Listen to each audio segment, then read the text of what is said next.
overjoyed to do like 9 hours of writing, but I got like 9 hours of writing done today. You can hear. You can hear. Okay. Okay. Everybody good? How's my audio now? On Discord you can hear? Okay. What about on Restream or Twitter or what have you? Okay, it's all good. Anyways, yeah. Do you guys have any questions like about anything right now? Yeah, do you guys have any questions off the bat? Overall, today's a really good day for me. Okay, we have Pega. I'm trying to hit a deadline of having all the writing done like within about a week. How about that? Like a week. I would like to say like all writing done, ready to shoot in a week. Okay, like after having that derailment, that distraction, and then that complete just discombobulation, I would like to hit this deadline. And I think the best thing for me to do is to start a fast right now and cancel the PYRESWAP shows for the next week. So I think the next PYRESWAP show would be like February 10th. Make sense? So we'd go 4 days off, and I would just go write mode, finish writing. And then, as soon as I finish writing, I would be able to shoot the content, and then we would be able to build the site. By the way, I also bought the domain learnpyre.com. Because maybe that's just I know Alessio's favorite part of this project is the show. I want you to know, Alessio, that this show doesn't actually move the chart up. That's the thing. You guys know what I mean? Like this show kind of like interrupts my workday, and I feel like I need to do it. Yeah, exactly. And it's only 4 of them. Yeah, like we're going to make it. I'm still going to be doing roundtable and the internal Senior Circus meetings next week, but I think I'm just going to not do the show. Yeah, exactly. Yeah. Do you guys know that 1 minute of distraction is like, it takes you 23 minutes to get back on track? Did you guys know that? Like, that's like a study. I haven't like done it myself, but they say that being distracted for 1 minute robs you of 23 minutes of focus time. Do you guys know this?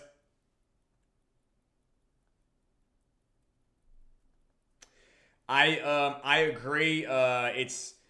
It's not ideal, but the fact of the matter is when I can stay on track and gain momentum, and let's say like today I got like 9 hours of writing done. I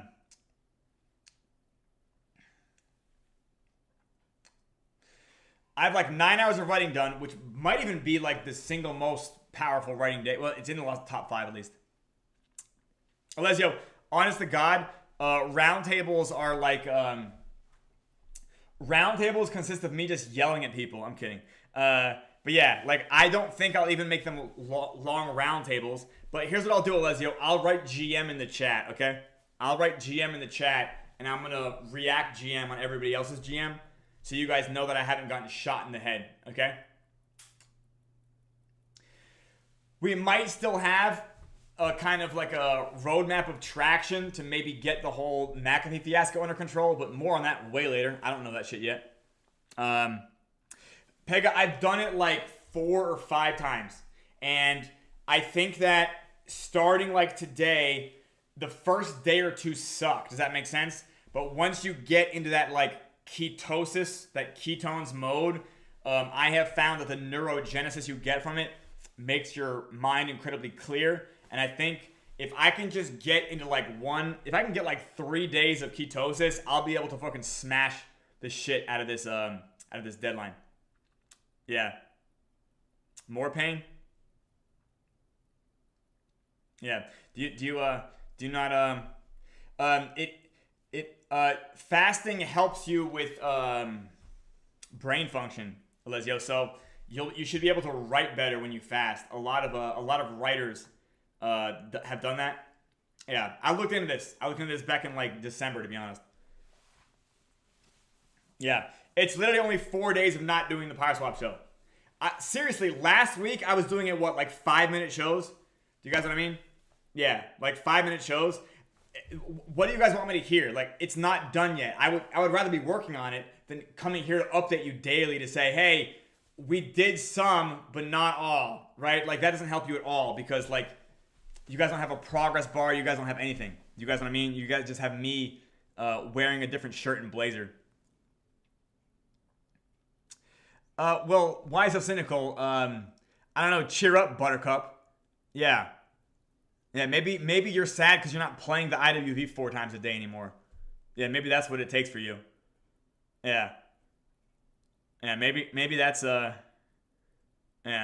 Maybe you're not getting enough real yield from active staking. I don't know what to say there. Exercise more. Exercise. Yeah. Okay. Well, exercise. I don't know what to say. Yeah.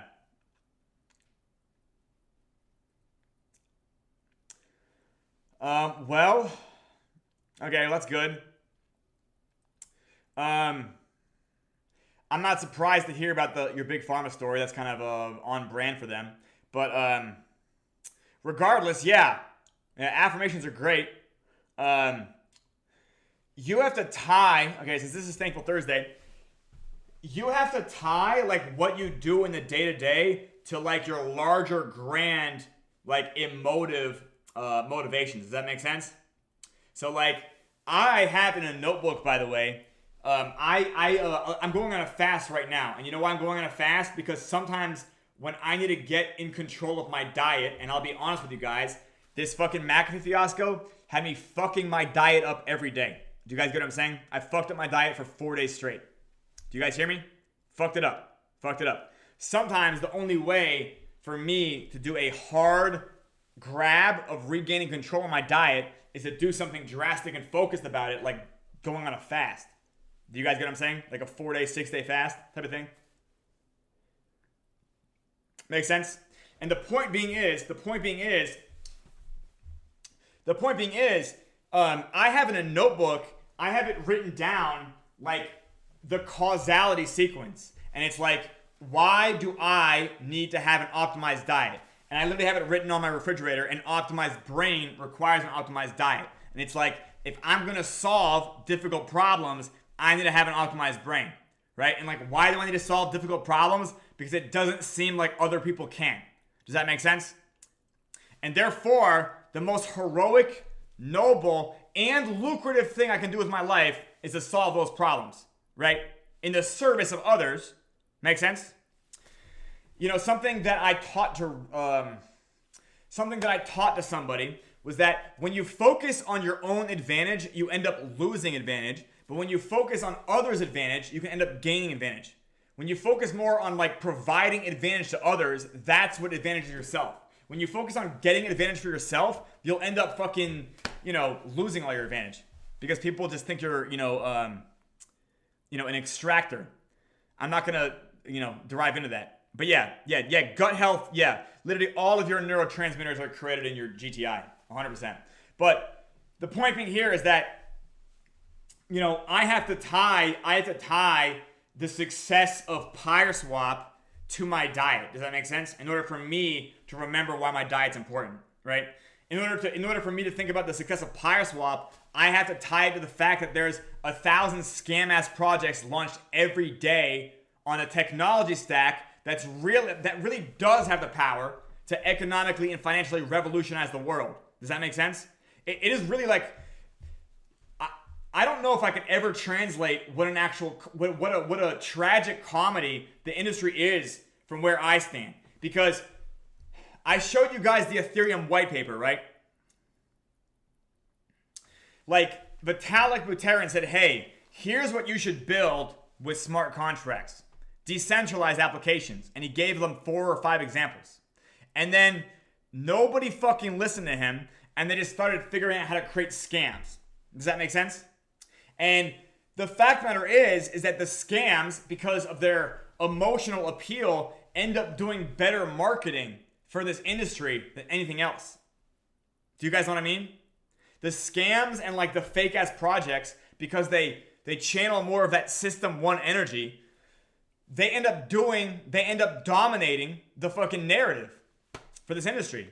Like, I don't know if you guys understand what a fucking tragedy that is. Do you guys know what I mean? This isn't that crazy, by the way, because here's another good parallel for that. A lot of people who have like a absolutely both men and women, right, that have like an incredibly sexist worldview, they definitely spend more time on social media. So like, by the way, the more sexist somebody is, it correlates really, really strongly with like a social media and internet focus on like the flaws and the of the other sex. Did you guys know that? So like the more you hate the other sex, like it'll end up on your internet search history. Does that make sense? And you're gonna only get your bias confirmed. Does that make sense? So it just reinforces that. Do you guys get what I'm saying?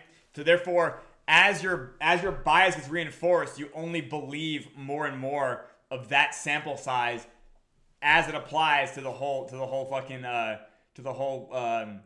other chromosome group. You get what I'm saying? Or whatever. I don't know. Gender, sex. I'm not really a fucking expert on how that works. But yeah. Anyways, so the point being here is that like people end up focusing on the thing that like targets their system one the most, and this just ends up becoming the front runner. Anyways, the good news is we have learned how to use system one in our marketing. Isn't that exciting, you guys? Yeah. By the way, I've been doing so much writing today. Yeah. I literally didn't even do that today. Peg, I'll tell you this.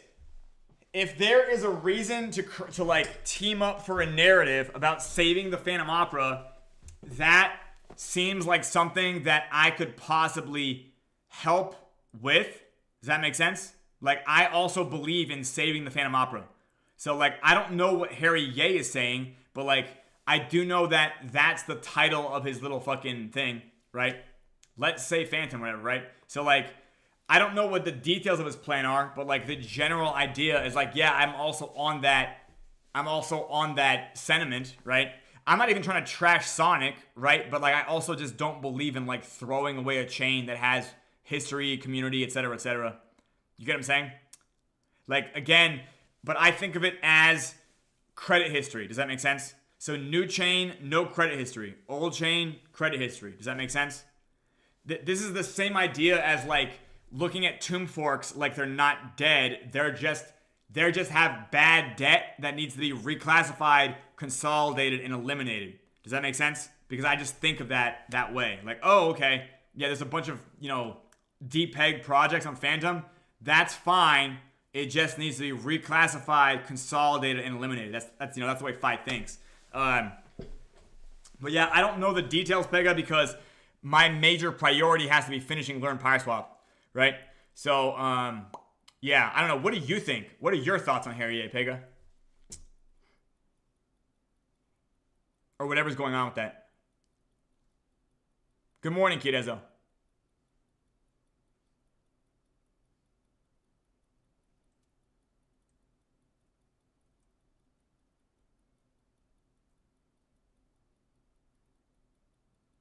Yeah. I would have no problem with that. I have no problem with that. I just have not had time to go, like, write a message in his Discord. I just want to, that's something, you know what, Pega? I can go do that, like, tomorrow during the meeting. Like, I'll go do that. If you remind me, especially, I'll do that tomorrow in the meeting.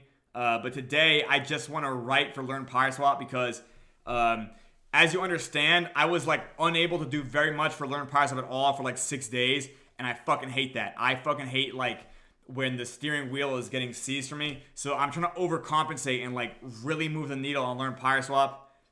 Does that make sense? Which is also why I'm canceling the show for 4 days, right? Yeah, exactly. So, like, yeah. Well, I'll do, Pega, let's do it tomorrow during the Friday meeting, actually. Because that way I'll have the ability, I'll have the ability to, like, do that tomorrow. And, I can think about it more. I don't want to, there you go. Save Phantom by Tomb. Okay. You know what? I didn't think it was going to be that exact catchphrase. Do you guys remember when Orlando Jones was the spokesperson for 7-Up? Do you guys remember this ad? Who knows the ad? Does anyone know when Orlando Jones... Why is this equal? Do you know what I'm talking about? Who here knows the advertisement I'm talking about?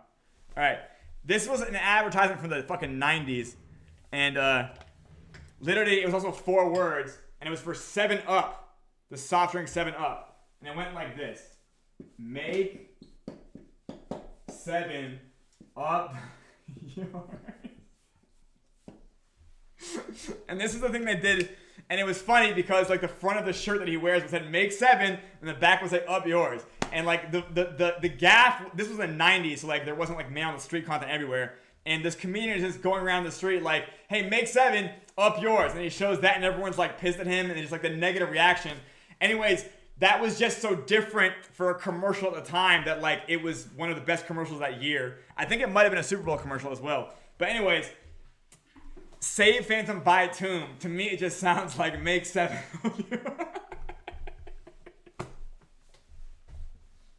Okay, I'm gonna find that video real quick. Okay, I need to find that video. Okay, hang on. Let's see. Do you think YouTube has it? Okay. Oh yeah, could I? I am gonna try to. Yeah, make 7 up yours. They already know. Yeah. This was from 14 years ago. Holy shit. Yeah, literally the channel is called the Hall of Advertising.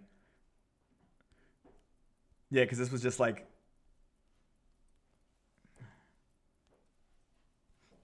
Okay, I'm just gonna post it right in the Discord. The make 7 up yours commercial. And that's literally just the fucking, it's not even that funny, but it's just the way that save Phantom, buy Tomb. Listen, okay, so I'll tell you this. Clearly there needs to be some context. I fucking love this.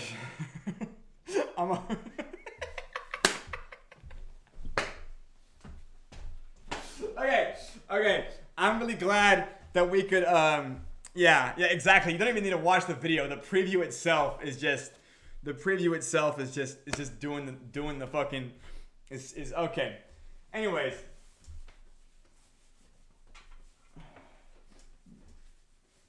Okay. Whew. All right. Anyways, a whole bunch of good stuff has happened today. Really, it has more to do with Learn PYRESWAP getting finished.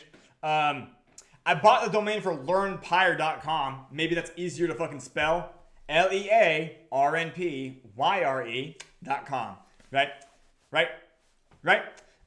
So that might be a redirector. Who fucking knows? But the point being is that I got that one. I also got howtotellwhentosell.net, because I think howtotellwhentosell.com will get rebuilt to be one that's more general, and we can transfer the Pyre BNB one over to .net. More on that way fucking later.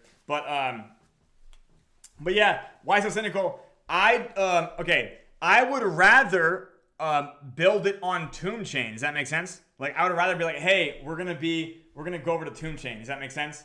And look, I'm gonna have to look into that. I think that's whatever he's coming up with. He must have some sort of argument behind it. Very clear instructions. Very direct call to action. Save Phantom, buy Tomb. It makes you wonder, you know what I mean? Like, you know, what exactly do you think buying Tomb will do to save Phantom, right? It's like you want to think that there's almost like there's like an A, there's a C, and then where's the B, right? Like, there's an A, I see the A, I see the C, but where's the B, right? Just show me the B. Show me the B, my guy. Just show me the B. Yes. Okay, yep. Damn. The peanut gallery's going nuts today. Yeah. You know what, Alessio? That would definitely, you know what? All of these things can come true. All of these things can come true. I'll tell you this.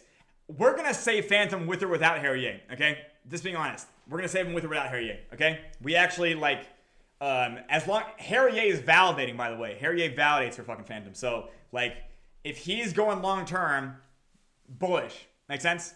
Bullish. You get what I'm saying? I also, again, I have said in the past, I will be open to acquiring Tomb, but I'm not gonna have any fucking legs to stand on that until I repeg 2 ohm, right? Make sense to you guys? At least get it above 0.8, right? Anyways, so yeah, let's do a deep dive into Harrier tomorrow. I don't know. I just don't know. But like, make 7, up yours. Yeah. Save Phantom, buy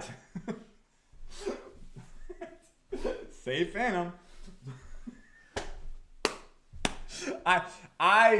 You know what I mean? Okay, our 5th video in learnpyreswap.com, which we call the 3-2-1 tutorial, is literally gonna give people 3 ways to fund their MetaMask, 2 ways to bridge the Phantom, 1 token to buy when they get there. Does that make sense? Like, we're going to just solve the problem of like, hey, you know, anybody we reach that has never even heard of Phantom before, let's figure out how we give them that tutorial information. Does that make sense? Anyways, okay, ladies and or gentlemen, I hope that you've had an exciting week. We're going to make it. Our plan is continuing to make progress. Yeah, we're going to make it. We're going to make it. Like, the cards are in my hand for sure. I'm going to finish the writing soon. Then we're going to shoot on this amazing green screen set, which I showed you guys like 3 weeks ago, right? We've only been dicking around with it so far, but it's going to be great. It's going to be fucking great, you guys. And yeah, and the thing is, making commercials, why cynical? We're making learnpyreswap.com on the green screen. Yeah. Save Phantom, buy Pyre Phantom. Yeah, I'm kidding. Okay. Okay, we're not going. Okay, guys, I want you to know when it comes to marketing, you don't want in Web3 to create this sort of like altruistic call to action. Do you guys get what I'm saying? Do you guys know what I mean? Like, guys, I don't know if I've mentioned this 75 times in the last month, but I've been reading books on marketing, okay? Just quick little confession. Cat's out of the bag now. Been reading a few books on marketing, and like, won't you please say Phantom? It's like you're panhandling. Does that make sense? And then also you're selling them something else, which has its own L2. Do you know what I mean? Okay. The way to save Phantom is say, hey, the best community in the world's first decentralized credit union is on Phantom.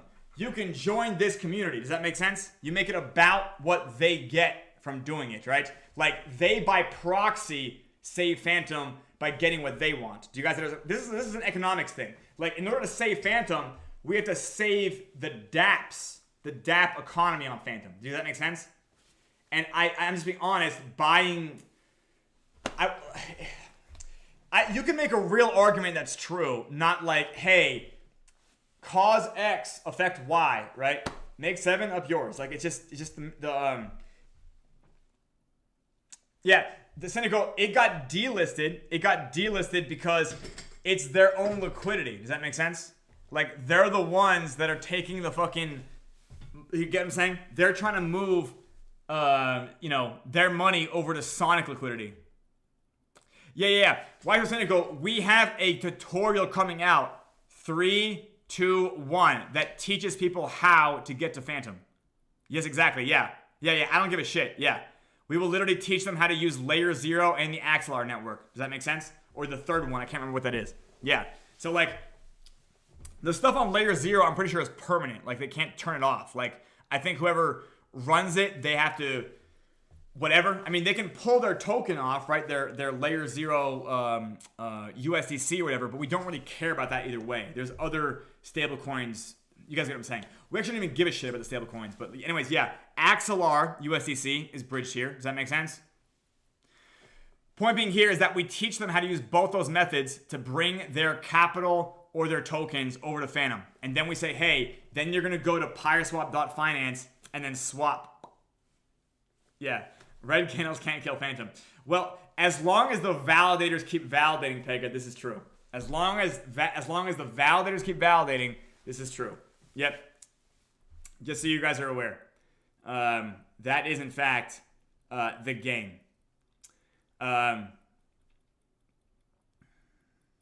Anyways, do you guys have any questions? Yeah.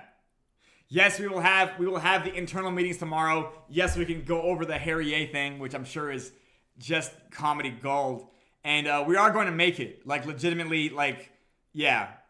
Yeah, thank you. Yeah, we're gonna we'll have the meeting tomorrow. We can do the Harry A stuff, and I just want to keep writing today. I literally got for 6 days. It was just like, yeah. I had a yeah, Alessio. Yes, I know you will, but Alessio, I might have great news for you too, and possibly even some stuff to show you guys, like visuals. Like maybe I'll show you guys sneak peek images, or perhaps do you guys know that we have a completed fantasy fiction map for a certain part of the continent? Did you guys know that? Yeah, there's there's this website called Incarnate, Inkarnate. Anyways, we have some actual setting and plot being written. Oh man, you know what? Do you guys want to know like a little bit about the plot of part 1 of the part 1 of the Fergus Fenbrook story? Now it's spelled like this: INKARNATE.com. Can you see that?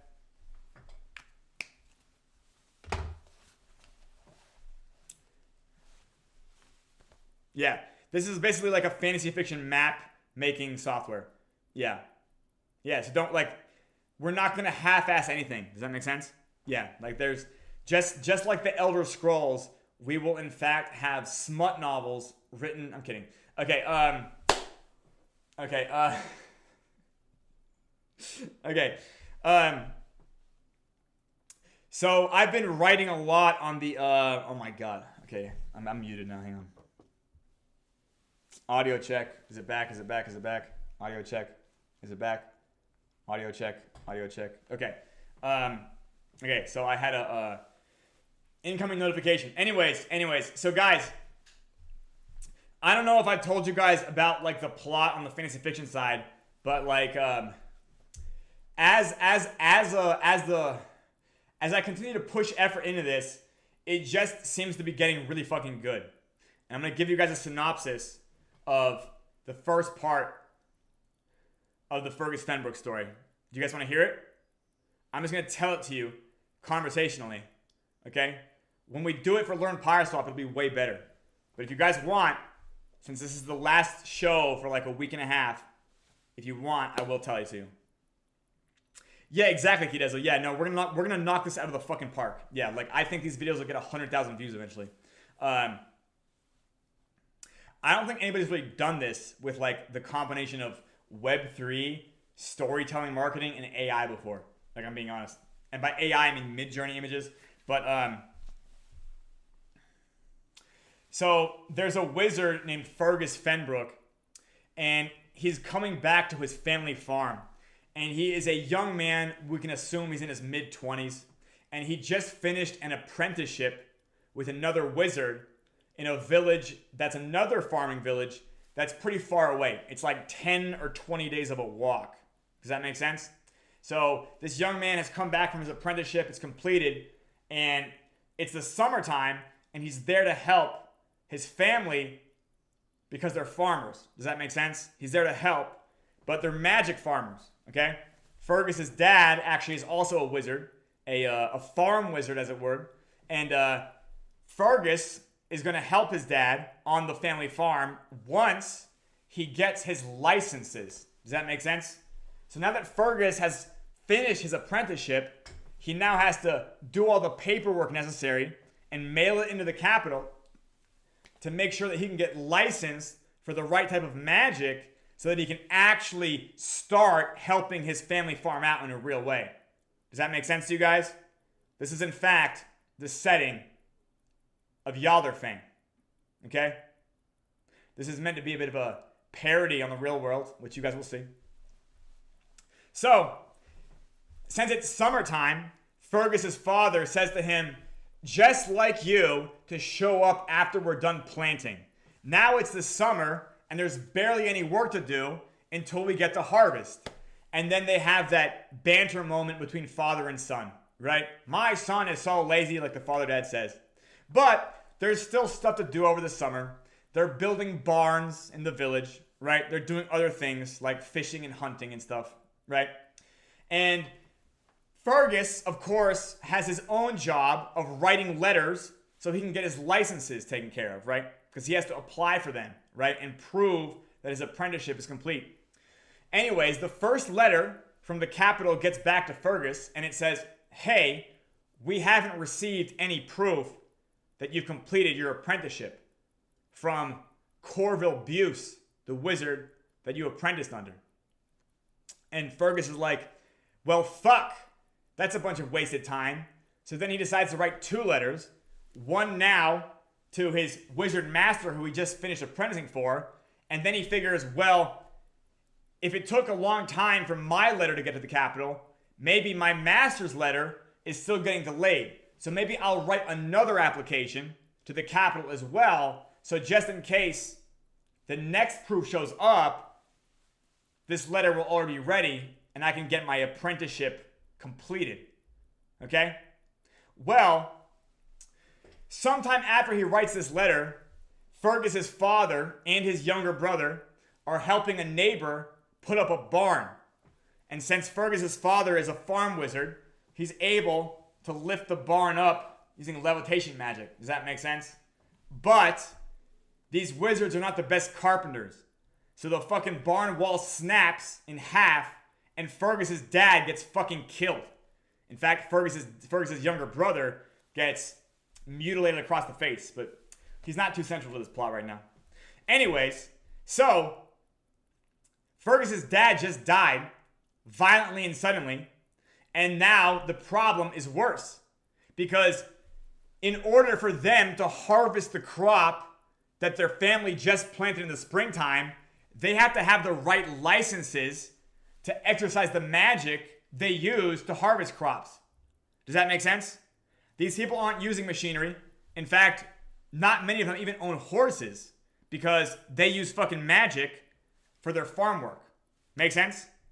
Of course, this world is a bit bureaucratic and there's red tape to jump through. So, after the funeral, Fergus's mother tells him, we don't have much money left because since we're farmers, we're fully invested in the crop we plant every spring. But what I can do is I can give you the rest of our family savings and you can physically go to the capital and pay the fees necessary to inherit your father's licenses as well as get your application completed and expedited. Does that make sense? So she gives Fergus the whole family bag. Okay?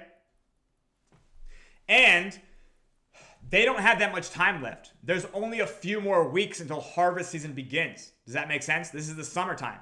If Fergus doesn't get this handled before harvest, the crops are going to rot in the ground and Fergus's family is probably going to go bankrupt. Okay? Is everybody still following me? Have I lost anybody?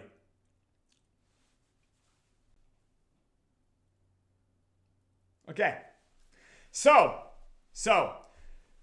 Fergus's neighbor, the one that had a barn, the one that they were building the barn for, he lends Fergus an old horse and he says, hey, this horse will save you a lot of time. On foot, it's 10 days walk to the capital, but on a horse, you can do it in 2 to 3. Does that make sense? Anyways, so Fergus takes all of his family's money and he sets off on horse with his paperwork to go to the capital so he can, in fact, legally inherit his father's magic licenses so he can harvest the crops as well as finish and complete his apprenticeship. The first night on the road, Fergus and the horse, they find an abandoned house. And this abandoned house has an awning in front of it. Okay? Fergus, he stables his horse under the awning and then he goes and sleeps inside the house. In the middle of the night, Fergus hears a loud crash. The horse outside is screaming, and he can't open the front door because the awning has collapsed. Fergus's horse is getting mutilated by a dragon. A small dragon, it's like the size of a bus, I guess, maybe an elephant. In the world of PYRESWAP, it's called a harmaloct. Anyways, Fergus has no way of getting out of this house. It has a single door. He's trying to smash through a window, but they're very, very small. And as soon as Fergus smashes through the window and sees that a harmaloct is eating the fucking horse, he fucking freezes. Because if he gets out of the house, that thing's gonna kill him too. Does that make sense?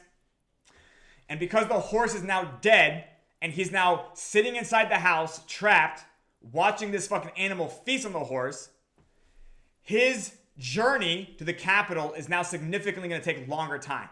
And of course, if he doesn't finish this before harvest, his family is going to go bankrupt. The harmaloct ends up finishing the horse and leaves around dawn. Fergus has a decision to make. He can either walk back to the village and tell them what happened, or he can just suck it up and walk it to the capital. So Fergus decides that there's no point in going back because he has no good news to tell them. It'll just take a few more days to get to the capital. So he walks the rest of the way to the capital. Anybody lost me so far? This is going to be told with like images and stuff. Man, it's going to be great. Okay. Anybody lost me? Anybody lost me? By the way, do you notice how easily a storyline installs in our brains? You guys notice that? Compared to me fucking throwing up goddamn equations? Okay. Anyways, Fergus finally makes it to the capital. He finally makes it to the capital. Good news, he still has all his money. Okay, he still has all that money his mom gave him. Okay, and the first thing he does is he goes to the Bureau of Magic Licensing. Does that make sense? And he says, "Hey, here is proof of my father's death. Here is proof that I am his son. I need to apply that his licenses be inherited to me, who is in fact a wizard." And they're like, "Well, we don't have proof of your apprenticeship being complete yet." And he's like, "I have the fee necessary to like expedite it." And in the story, there's like a bureaucratic type of escrow situation.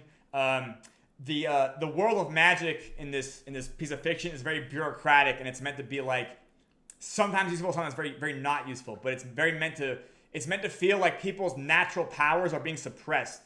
Does that make sense? It's an allegory. And what Fergus realizes is that he does not have enough money to actually pay to solve the problem. Does that make sense? Like, meaning his family's life savings is actually not enough to get the necessary licenses that his family will need to actually harvest the crop successfully. None of the other neighbors in his hometown have the right licenses either because they don't grow the same crop. Make sense? You guys remember that from the Broccoli Village thing, right? So Fergus does not know what the fuck to do. He tries to go and get a job in the capital, but nobody wants to hire him for anything that pays well because he doesn't have any fucking licenses. And of course, the reason he doesn't have any licenses is because he doesn't have any fucking money. Does that make sense? So he gets dejected, and after, not getting hired at the right job a bunch of times, he decides to go and get drunk at a tavern in the city. Make sense? While he's drinking that evening, he tells his woes to the bartender. And the bartender says, "Well, I don't know how to make a lot of money because I work as a bartender. But last night, there was a guy in here who was tipping me all over the place. He had just made a bunch of money at a saloon." And Fergus is like, "What's a saloon?" And they're like, "Oh, yeah, Dell's Saloon. You can go gamble there." And yes, Chiadezo, I decided that the gambling will be dice games. Shout out to Crypto Nick, if you know what I mean, right? So there's a saloon, which you can think of as like a small casino that's in the capital city, and it's run by a guy named Dell. And maybe some of you know who Dell is in the story, right? Dell is in the larger PYRESWAP universe. Fergus is so excited that he leaves the tavern at night, and he says, "I'm not going to risk not being able to find this place tomorrow." So he goes and he stumbles out of the tavern and he goes to the other district where the saloon is so he can make sure that he can find it when it's dawn. Anyways, he's doing this in the middle of the night while he's drunk. So the city guard find him in an upscale district wandering around the streets drunk, and they throw him in fucking jail. Does that make sense? So Fergus is now in jail, and he spends the night in jail. He doesn't really get a good night's rest, okay? However, in the morning, they're not able to figure out if he was doing anything wrong, so he does get released. Now, Fergus goes to the saloon early in the day, and he begins planning out what exactly people do here to make money. Fergus plays it smart. He starts off using small amounts of his money to learn how the game works. Does that make sense? He's using small amounts of money to figure out and just literally expose himself to the game during the morning hours. He isn't even counting whether he's up or he's down. Does that make sense? He isn't even counting whether he's up or he's down. But he leaves during the middle of the day to get out of the saloon because he feels like he was going brain dead in there. And also, he didn't sleep for shit and he's hungover. Make sense? So he leaves to go get some water outside. He counts his money and he realizes he's actually been winning. Does that make sense? He realizes he's been winning. And suddenly, he is filled with confidence. Suddenly, he's filled with, holy shit, if I keep winning at the rate I'm winning, I might have enough money to solve my family's problem all today. I might be able to solve my family's problem by the end of the fucking day. You guys get what I'm saying? Like, I mean, you got to think about it. He didn't get his license. Sorry, he didn't get his apprenticeship completed. His dad died. His horse died, right? He doesn't have enough money. He went to fucking jail. Suddenly, something good is going for him. Does that make sense? Fergus, after hydrating himself, he goes back to the saloon. And this time, he's playing with much larger portions of his bag. He starts playing with 5%. Sorry, no.